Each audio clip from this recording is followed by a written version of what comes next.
وفاقی حکومت کا سانحہ پیمز میں جاں بحق نومولود بچوں کے لواحقین کے لیے فی کس 50 لاکھ روپے امداد کا اعلان 40 گھنٹوں سے زیادہ گزر گئے لیکن سانحے کی وجوہات کا پتہ نہ چل سکا۔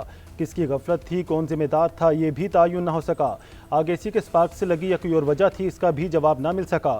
قومی اسمبلی کی قائمہ کمیٹی برائے صحت اسپتال کے عملے اور انتظامیہ کے جوابات پر غیر مطمئن۔ ڈیوٹی پر موجود ڈاکٹرز اور عملے کو معطل کرنے کا مطالبہ۔ وفاقی وزیر صحت مصطفیٰ کمال کو بھی مستعفی ہونے کا مشورہ۔ پیمز اسپتال کے دورے کے بعد ڈاکٹر مہیش کمار نے کہا کہ کل بتایا گیا آگ ایئر کنڈیشنر سے لگی، آج پتہ چلا اسی تو کام ہی نہیں کر رہا تھا۔ سی سی ٹی وی سے بھی نہ پتہ چل سکا آگ کیسے لگی۔ بظاہر لگ رہا ہے کہ نرسوں کو بٹھا کر ایک بیان ریکارڈ کروا دیا گیا۔ مہیش کمار کا واقعے کی خود تحقیقات کرنے کا اعلان۔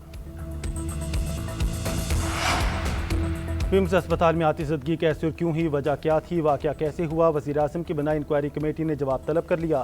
جوائنٹ ای ڈی سمیت 4 اعلیٰ افسران کو تحریری بیان دینے کی ہدایت۔ واقعے کی وجوہات اور مستقبل کے لائحہ عمل پر جواب طلب کر لیا۔ متاثرہ خاندانوں سے بھی معلومات لی جائیں گی۔ کمیٹی نے 30 سے زائد ملازمین کے بیانات ریکارڈ کیے۔ ادھر وزیر اعظم کی قائم کردہ انکوائری کمیٹی کا اسپتال کا دورہ، آتش زدگی سے متاثرہ نرسری اور ملحقہ ایریاز کا معائنہ کیا۔ کمیٹی نے افسران اور ریسکیو آپریشن میں شامل عملے کے بیانات قلم بند کیے۔ انکوائری کمیٹی عبوری رپورٹ آج جمع کروائے گی۔ پیمز کی نرسری میں زیر علاج نومولود کی موت دم گھٹنے سے ہوئی۔ اسپتال کے سیکیورٹی ڈپارٹمنٹ نے جاں بحق 14 نومولود کی حوالگی رپورٹ تیار کر لی۔ ذرائع کے مطابق آتش زدگی سے 22 نومولود جھلس گئے تھے۔ جاں بحق 12 بچوں کی حالت قابل شناخت تھی۔ نومولودوں کی کلائی اور ٹانگوں پر موجود نیم بینڈ پڑھے جا سکتے تھے۔ عملی اور قوائف کی تصدیق کے بعد میتیں ورثاء کے حوالے کی گئیں۔ ادھر بچوں کے ورثاء کے احتجاج، شناخت کے لیے ڈی این اے کا مطالبہ۔ دوسری جانب سانحہ پیمز کی تحقیقات کے لیے جوڈیشل کمیشن کی تشکیل کے لیے اسلام آباد ہائی کورٹ میں درخواست دائر کر دی گئی۔ اسلام آباد کے 16 بنیادی مراکز صحت میں 12 ڈاکٹر سے محروم۔ ہیلتھ ریگولیٹری اتھارٹی بھی غیر فعال۔ ریگولیٹری بورڈ بن نہ سکا۔ دارالحکومت کا کوئی اسپتال رجسٹرڈ ہوا۔ سرکاری اور نجی اسپتالوں کو لائسنس جاری نہ ہونے کا بھی انکشاف۔ اسلام آباد کے صحت کے نظام پر بڑے سوالات اٹھ گئے۔ قومی اسمبلی کے صحت ذیلی کمیٹی کے کنوینر ڈاکٹر امجد نے وزیر اعظم شہباز شریف کو خط لکھ دیا۔ ہیلتھ ریگولیٹری اتھارٹی کے چیئرمین کی تعیناتی پر بھی سوالات اٹھا دیے۔ کہا پیمز سمیت اسلام آباد کے تمام اسپتالوں کا نئے ایکٹ کے تحت کوئی انتظامی طریقہ کار نہیں ہے۔ اسپتالوں میں ٹیسٹوں کی قیمتوں اور معائنے کے نظام پر بھی اعتراض اٹھایا گیا۔ ذیلی کمیٹی نے وزیر اعظم سے فوری نوٹس لینے کا مطالبہ کر دیا۔ پیمز کی سی ایم ایچ نرسری آتش زدگی واقعے پر تحقیقاتی کمیٹی قائم۔ پروفیسر ڈاکٹر عاطف انعام شامی 4 رکنی کمیٹی کے چیئرمین مقرر۔ اسپتال انتظامیہ کے مطابق پروفیسر قاسم محمود کی چھٹی کے باعث کمیٹی دوبارہ تشکیل دی گئی۔ کمیٹی کو 48 گھنٹوں کے اندر رپورٹ جمع کروانے کی ہدایت۔ ادھر سیکرٹری صحت کیپٹن ریٹائرڈ محمد محمود کا پیمز اسپتال میں قائم کیے گئے شکایت سیل کا دورہ۔ کہا میں نیا ہوں، ہیلتھ سیکٹر کو نہیں سمجھتا، یہاں بیٹھنے کا مقصد یہ ہے لوگوں کی باتوں کو سمجھوں۔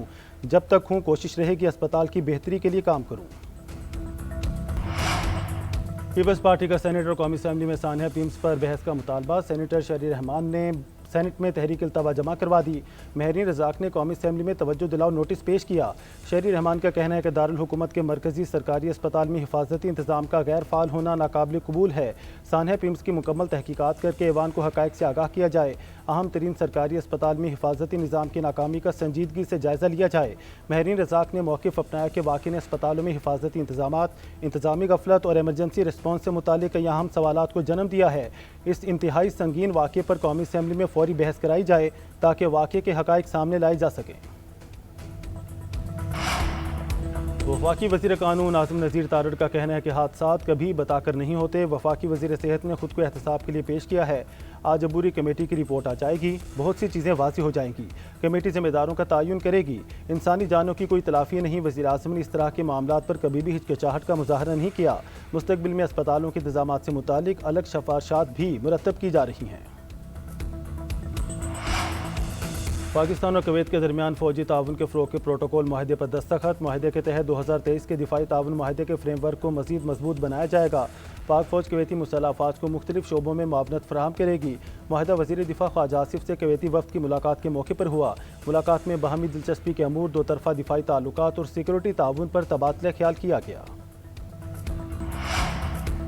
فیلڈ مارشل کا دورہ ایران امریکہ یا ٹرمپ کے نمائندے کی حیثیت سے نہیں تھا۔ فیلڈ مارشل سید عاصم منیر کا دورہ آبِ ہرمز کو دوبارہ کھلوانے کی کوششوں کا حصہ ہے۔ ترجمان دفتر خارجہ کا کہنا ہے پاکستان کے خطے میں امن و استحکام کے لیے کوششیں جاری ہیں۔ ایرانی قیادت نے بھی پاکستان کے کردار کو سراہا۔ فیلڈ مارشل نے ایرانی حکام سے خطے میں کشیدگی کے خاتمے اور مذاکراتی حل تلاش کرنے پر بات کی۔ سابق بھارتی CDF کا کیرانہ پہاڑوں سے متعلق دعویٰ مسترد کرتے ہیں۔ تاریخی حقائق سے بنتی ہیں، بالی ووڈ انداز کے بیانیے سے نہیں۔ لڑائی کے بعد جو مکہ یاد آئے وہ اپنے منہ پر مار لینا چاہیے۔ افغانستان میں مداخلت کے الزامات کو بھی سختی سے مسترد کیا۔ ترجمان نے کہا پاکستان افغانستان کے ساتھ ریاستی سطح پر مذاکرات کے لیے تیار ہے۔ افغانستان کو یقینی بنانا ہوگا کہ اس کی سرزمین پاکستان کے خلاف دہشت گردی کے لیے استعمال نہ ہو۔ کویت کے وزیر دفاع کی قیادت میں اعلیٰ سطح کے وفد کا GHQ کا دورہ۔ فیلڈ مارشل عاصم منیر سے کویتی وزیر دفاع اور chief of general staff lieutenant general خالد درج سعید الشریان کی ملاقات۔ باہمی دلچسپی، علاقائی سلامتی اور دو طرفہ دفاعی تعاون پر تبادلہ خیال کیا۔ پاکستان اور کویت کے دفاعی شعبے میں ادارہ-جاتی روابط مزید مضبوط بنانے کے عزم کا اعادہ۔ پاکستان اور کویت نے تاریخی برادرانہ تعلقات کو مضبوط اور دیرپا دفاعی شراکت داری میں تبدیل کرنے کے عزم کا اظہار کیا۔ کویتی وفد کی علاقائی امن و استحکام کے لیے پاک فوج کی پیشہ ورانہ صلاحیتوں اور خدمات کی تعریف۔ آزاد کشمیر میں وزیر اعظم کا انتخاب آج ہوگا۔ قائد ایوان کے معاملے پر نون لیگ میں اختلافات کھل کر سامنے آ گئے۔ بیرسٹر افتخار گیلانی کو قائد ایوان نامزد کیے جانے پر شاہ غلام قادر اور راجہ فاروق حیدر کو شدید تحفظات۔ بنی گالہ میں شاہ غلام قادر اور راجہ فاروق حیدر کی اہم ملاقات۔ حکومت سازی اور آئندہ سیاسی حکمت عملی پر مشاورت کی۔ ذرائع کے مطابق راجہ فاروق حیدر اور شاہ غلام قادر نے بیرسٹر افتخار گیلانی کو ووٹ دینے سے انکار کر دیا۔ اسمبلی اجلاس میں شرکت نہ کرنے کا بھی فیصلہ۔ مرکزی قیادت کے فیصلے پر پارٹی کے بعض ارکان کی شاہ غلام قادر کو منانے کی کوششیں جاری۔ ادھر مظفر آباد میں نون لیگ آزاد کشمیر کی پارلیمانی پارٹی کا اجلاس۔ افتخار گیلانی کو وزیر اعظم نامزد کرنے کے نواز شریف کے فیصلے کی توثیق کر دی۔ بیرسٹر افتخار گیلانی کو 30 سے زائد ووٹ ملنے کا امکان۔ بیرسٹر افتخار گیلانی ٹیکنوکریٹ نشست پر کامیاب ہوئے تھے۔ مسلم لیگ نون جہاں بھی برسر اقتدار آئی، عوامی حقوق کا تحفظ ہوا، تعمیر و ترقی کا سفر آگے بڑھا۔ وزیر اعظم آزاد کشمیر کے لیے نامزد امیدوار بیرسٹر افتخار گیلانی کا ویڈیو پیغام۔ کہا وفاق میں وزیر اعظم شہباز شریف، پنجاب میں وزیر اعلیٰ مریم نواز کا ترقیاتی ویژن اب آزاد کشمیر میں بھی عملی شکل اختیار کرے گا۔ عوامی خدمت کا سفر تیز ہوگا، تعمیر و ترقی کا پہیہ مزید تیزی سے چلے گا۔ وفاقی وزیر قانون اعظم نذیر تارڑ نے کہا ہے کہ آزاد کشمیر کا آئین اور قانون اجازت دیتا ہے تو اس میں کوئی قباحت نہیں کہ الیکشن ہارنے والے شخص کو وزیر اعظم بنا دیا جائے۔ وزیر اعظم آزاد کشمیر کے انتخاب پر سیاسی ٹیم بہتر جواب دے سکتی ہے۔ یہ سیاسی فیصلے ہوتے ہیں، اس میں لکھے پڑھے رولز نہیں۔ میڈیا سے گفتگو میں اعظم نذیر تارڑ نے مزید کہا کہ فی الحال 28ویں آئینی ترمیم نہیں آ رہی۔ آبِ ہرمز کو مائن سے پاک کر کے بحری آمد و رفت کے لیے کھول دیا گیا۔ امریکی صدر ڈونلڈ ٹرمپ کا دعویٰ، کہا ایرانی تنصیبات و نقل و حرکت کی خلائی نگرانی کر رہے ہیں۔ ہم ایران سے بات چیت نہیں کرنا چاہتے، نہ ہی ان سے ملاقات کی خواہش ہے۔ ایران کے خلاف معاشی اقدام کا مطلب یہ نہیں کہ ہم نے فوجی آپشن ختم کر دیا۔ ڈونلڈ ٹرمپ کا ایران کی فوجی صلاحیتیں بھی انتہائی محدود کرنے کا دعویٰ۔ صدر ڈونلڈ ٹرمپ نے ایران پر معاشی دباؤ برقرار رکھنے کا فیصلہ کیا ہے۔ صدر ٹرمپ کے اشارے تک مذاکرات کا عمل معطل رہے گا۔ ترجمان وائٹ ہاؤس کیرولائن لیوٹ نے واضح کر دیا، کہتی ہیں ایران سے اس وقت کوئی مذاکرات نہیں ہو رہے۔ ایران سے متعلق اب بھی تمام آپشن زیر غور ہیں۔ سنجیدہ مذاکرات کے اشارے ملنے تک ایران سے بات چیت نہیں ہو سکتی۔ ایران کی جانب سے سنجیدہ مذاکرات کا کوئی اشارہ نہیں ملا۔